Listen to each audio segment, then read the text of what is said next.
चलिए बात करते हैं मिंदा कॉर्पोरेशन लिमिटेड की। क्या है लेटेस्ट न्यूज़, क्यों आज कंपनी में तेजी है और सबसे ज़रूरी जो बात हमें पता होनी चाहिए कि कंपनी काम क्या करती है, इसका बिजनेस मॉडल क्या है और जो खबर निकल के आ रही है, जो अपडेट निकल के आ रही है, इस अपडेट का इम्पैक्ट और कितने दिन तक रहेगा।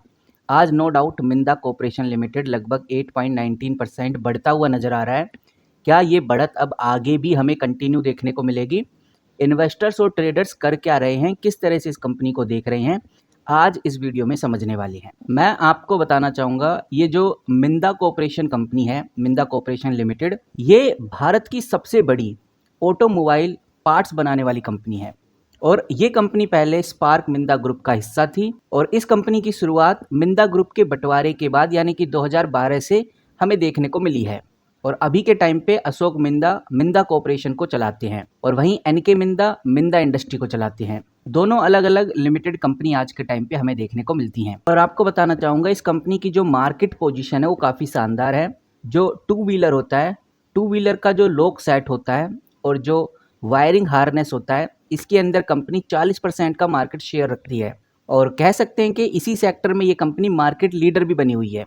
कंपनी खुद ये बात बताती है कि हमारा जो सबसे ज़्यादा पैसा आता है वो है लगभग 52% का रेवेन्यू, यानी 52% जो सेल कंपनी की होती है वो इंफॉर्मेशन एंड कनेक्ट सिस्टम की वजह से हमें देखने को मिलती है, जिसमें company wire harness, connectors, sensors और इंस्ट्रूमेंट क्लस्टर्स बनाती है।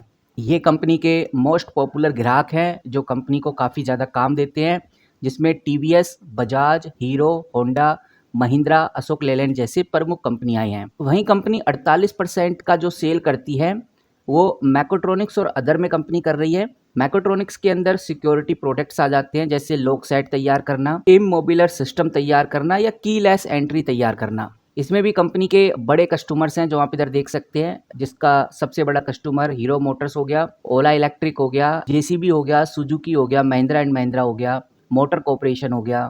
ये कुछ मेजर क्लाइंट हैं इसके। वहीं कंपनी के पास कुछ सब सेगमेंट भी हैं, जैसे कंपनी प्लास्टिक एंड इंटीरियर का भी काम करती है। अब कंपनी इस फील्ड के अंदर कप होल्डर हो गए या सेंटर कंसोल हो गया, ये सब कंपनी फिट करती है एक ऑटोमोबाइल सेक्टर के अंदर। वहीं एडवांस टेक्नोलॉजी में भी कंपनी हाथ आजमा रही है, जिसमें कंपनी जीपीएस एंटीनाज लगाने का काम या शार्क फाइन एंटीनाज लगाने का काम करती है, जैसे एबीएस लगाना, अल्टरनेट मोटर लगाना, स्टार्टर मोटर लगाना या लॉक्स लगाना। वही कंपनी अब धीरे धीरे ई मोबिलिटी की तरफ भी बढ़ रही है, क्योंकि ई मोबिलिटी अभी अभी आया है तो बहुत सारी चीज़ें कंपनी ई मोबिलिटी की भी बनाने लगी हैं, जैसे ईवी के लिए चार्जर बनाना, एसी टू डीसी कन्वर्टर्स बनाना, बीएमएस बनाना, कंट्रोलर्स बनाना, ये भी काम कंपनी अब करने लगी है। और ये जो इलेक्ट्रिक मोबिलिटी का सेगमेंट है, ईवी सेगमेंट है, इसके अंदर भी बड़े जो प्लेयर्स हैं वो कंपनी के क्लाइंट हैं, जैसे कि एम्पेयर हो गया, ओला इलेक्ट्रिक हो गया, रिवोल्ट हो गया, हीरो इलेक्ट्रिक हो गया। ये कंपनी के मेजर क्लाइंट हैं। तो यहाँ से हमें काफ़ी कुछ आइडिया लग रहा है कि वाकई में कंपनी कोई छोटी मोटी कंपनी नहीं है, अच्छे खासे क्लाइंट बेस कंपनी रखती है और हर कंपनी की पहचान होती है उसके क्लाइंट से, जिसके पास वैल्यूबल, जाने माने, पहचाने क्लाइंट्स होते हैं, ब्रांडेड क्लाइंट्स होते हैं, वो कंपनी भी अपने आप ब्रांडेड हो जाती है। अब कंपनी यहाँ पर अपना रेवेन्यू बताती है और कंपनी का कहना है कि हम इंडिया से 87% का रेवेन्यू जनरेट कर लेते हैं, यानी 87% हमारी सेल इंडिया से ही आती है। उसके बाद 8% सेल हमारी यूरोप और अमेरिका से आती है। साउथ ईस्ट एशिया से हमारी सेल लगभग 5% आती है। वही कंपनी बता रही है बाय एंड मार्केट के अंदर 2 वीक से लेकर 3 वीक तक 47% की ग्रोथ हुई है। सीवी के अंदर भी 28% के आसपास की ग्रोथ हुई है। पीवी के अंदर भी कंपनी ने 14% की ग्रोथ की है। आफ्टर मार्केट कंपनी 11% के आसपास की ग्रोथ करती है।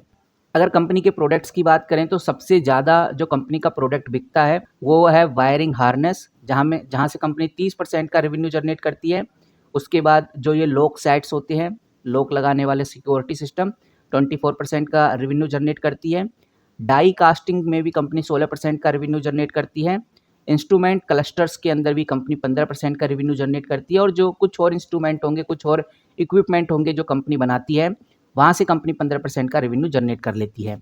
और अगर हम ऑर्डर बुक की बात करें तो आपको इधर बहुत क्लियर नज़र आ रहा है कि कंपनी के पास फाइनल ईयर 2024 में ही ईवी सेक्टर में खासकर 10,000 करोड़ से भी ज़्यादा ऑर्डर बुक पड़ा हुआ है, यानी ऑर्डर बैकलॉग में पड़ा हुआ है। और सबसे बड़ा जो हिस्सा है 10,000 करोड़ में 30% का हिस्सा ईवी सेक्टर से ही जुड़ा हुआ है। नीचे कंपनी अपने मैन्युफैक्चरिंग प्लांट्स की भी बताती है और कंपनी ने बहुत क्लियर इधर लिखा हुआ है कि हमारे पास 27 प्लांट्स हैं भारत के अंदर और दो विदेश के अंदर हैं। तो कह सकते हैं 27 मैन्युफैक्चरिंग जो फैसिलिटीज़ हैं वो इंडिया में ही हैं। वियतनाम में कंपनी अभी स्मार्ट की प्लांट खोलने जा रहा है और अगले 2 साल यानी फाइनल ईयर 2025 और फाइनल ईयर 2026 में 300 से लेकर 450 करोड़ हर साल कैपेक्स कंपनी खर्च करने वाली है। वहीं कंपनी ने अपने R&D टीम के बारे में भी डिस्कशन किया है, क्योंकि जिसकी R&D अच्छी होती है, R&D टीम अच्छी होती है, वो नए-नए इनोवेशन कंपनी करती रहती है।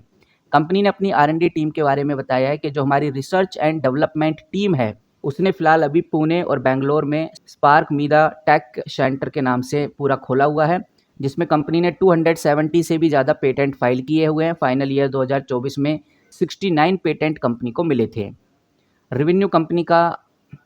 रेवेन्यू जितना भी कंपनी पैसा बनाती है, जितना भी कंपनी सेल करती है, उसका 3% कंपनी R&D में खर्च कर रही है और जिस सेक्टर से कंपनी बिलोंग करती है उस सेक्टर में R&D के ऊपर खर्च कंपनी को करना ही पड़ेगा अगर कंपनी को आगे सस्टेन और सर्वाइव करना है तो। बाकी नीचे आपको पार्टनरशिप कंपनी की देखने को मिल जाएगी। अलग अलग पार्टनरशिप कंपनी इधर करती हुई नजर आ रही है। जैसे फरवरी 2023 में कंपनी ने प्रीकॉल में 15% का स्टेक लिया था, 400 करोड़ रुपए कंपनी ने लगाए थे। जनवरी 2024 में वही स्टेक को बेचकर 631 करोड़ रुपए कंपनी ने कमाए थे, जो कि एक बड़ा मुनाफा था। पार्टनरशिप की बात करें तो सनरूफ कंपनी का बड़ा पार्टनर है, स्मार्ट व्हीकल एसेस कंपनी का एक और बड़ा पार्टनर है और ईवी टेक कंपनीज भी काफ़ी ज़्यादा टाइप करती हैं इस कंपनी के साथ। और ये सब कुछ मैं आपको इस पार्टनरशिप वाले कॉलम से बता रहा हूँ। नीचे कंपनी ने फ्यूचर प्लान भी डिस्कस किया है कि भाई भविष्य में हम क्या करेंगे, हमारा फोकस क्या है।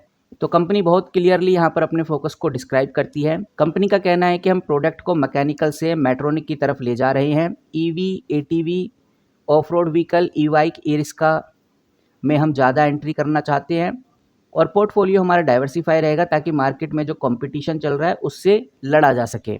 तो ये कंपनी का फ्यूचर प्लान है, ये फ्यूचर ग्रोथ है। ओवरऑल कंपनी ने एक बात क्लियर करी है कि मिंदा कॉर्पोरेशन लिमिटेड भारत की सबसे बड़ी ऑटोमोबाइल कंपोनेंट कंपनीज में से एक है। ये ट्रेडिशनल व्हीकल और ईवी दोनों में स्ट्रॉन्ग है और ऑर्डर बुक भी कंपनी का बहुत बड़ा है। ऑर्डर बुक बड़ा भी है, साथ में ईवी ऑर्डर सबसे ज़्यादा है ऑर्डर बुक के अंदर। कंपनी लगातार नई टेक्नोलॉजी, R&D और ग्लोबल एक्सपेंशन में निवेश कर रही है, इन्वेस्ट कर रही है। तो गाइज ये बात हो गई कंपनी के बिजनेस मॉडल को लेकर। नाउ अब थोड़ा ये डिस्कस कर लेते हैं कि ओवरऑल क्यों मिंदा कॉर्पोरेशन लिमिटेड आज हमें तेजी में देखने को मिल रहा है। जैसा आप इधर देखिए, मैं हूँ मनी कंट्रोल पे, मैं थोड़ा सा नीचे चलूंगा तो मुझे देखने को मिलेगा कंपनी का वॉल्यूम। एक कंपनी ऐसी जिसमें 6-6 लाख का ही वॉल्यूम ट्रेड होता था, कल 6 लाख का वॉल्यूम ट्रेड हुआ। इससे पहले एक वीक का एवरेज निकालेंगे तो 6 लाख का वॉल्यूम और 3 लाख की डिलीवरी, लगभग 28% 40% के आसपास की डिलीवरी देखने को मिलती है। बट आज के दिन आप देखिए सीधा 6 लाख से कंपनी 1 करोड़ पे आ गई है। एक बहुत बड़ा वॉल्यूम कंपनी ने दिखाया है आज के दिन। 1 करोड़ का वॉल्यूम आम बात बिल्कुल भी नहीं है, यानी कि इन्वेस्टर्स और ट्रेडर्स की दिलचस्पी इस कंपनी में बहुत ज़्यादा बड़ी है। और ये जो दिलचस्पी है कंपनी के बिजनेस मॉडल को देखकर है, कंपनी को लेकर आ रही अपडेट को देखकर है और ये दिलचस्पी अभी कंपनी में कंटिन्यू भी रहने वाली है। ऐसा मैं इसलिए बोल रहा हूँ क्योंकि कंपनी ने अभी एक बड़ी अनाउंसमेंट की है। इस अनाउंसमेंट के चलते हुए ही मिंदा कॉर्पोरेशन लगभग 10% के आसपास ग्रो होता हुआ नजर आया है। और इस अनाउंसमेंट में कंपनी ने बताया है अपना विजन कि हम 2030 तक क्या करने वाले हैं। जैसे कंपनी ने 2030 का पूरा प्लान सामने रखा, रोड मैप सामने रखा, तब से ही हमें मिंदा कॉर्पोरेशन में तेजी देखने को मिल रही है। अब कंपनी ने यहाँ पर एक बात बहुत क्लियर बोली है कि हमारा जो रेवेन्यू है 3.5x टाइम्स बढ़ने वाला है। ये टारगेट हम लेकर चल रहे हैं 2030 तक और कंपनी का सीधा प्लान है कि हम लगभग 17,500 करोड़ तक पहुंचने का प्लान अभी रख रहे हैं। आप इधर देखिए, अभी कंपनी का मार्केट कैप 13,819 करोड़ है और कंपनी का प्लान इसको 17,500 करोड़ तक ले जाना है।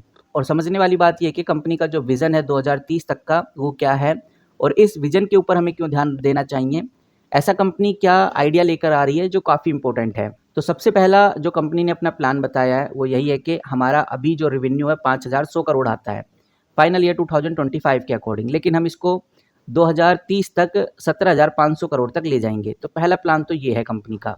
वहीं कंपनी का कहना है कि जो EBITDA है वो 12% के आसपास आपको देखने को मिलेगा। वहीं जो CGR है वो 28% के आसपास ग्रो होता हुआ नजर आएगा, including premium product, EV focus, export boost की वजह से और नई कैटेगरीज में भी कंपनी एंटर कर रही है, जैसे सनरूफ सिस्टम्स और स्विचेस को बनाने में। तो गाइज ये कुछ ओवरऑल अपडेट है जिनकी वजह से मिंदा कॉर्पोरेशन लिमिटेड में आपको तेजी देखने को मिल रही है। आपकी क्या राय है इस कंपनी को लेकर, कमेंट करके जरूर बताइए। आप कैसे देखते हैं इस कंपनी को, वो भी हम जानना चाहेंगे। फिलहाल इस वीडियो में इतना ही, मिलते हैं किसी नई वीडियो के साथ, तब तक के लिए take care and good bye.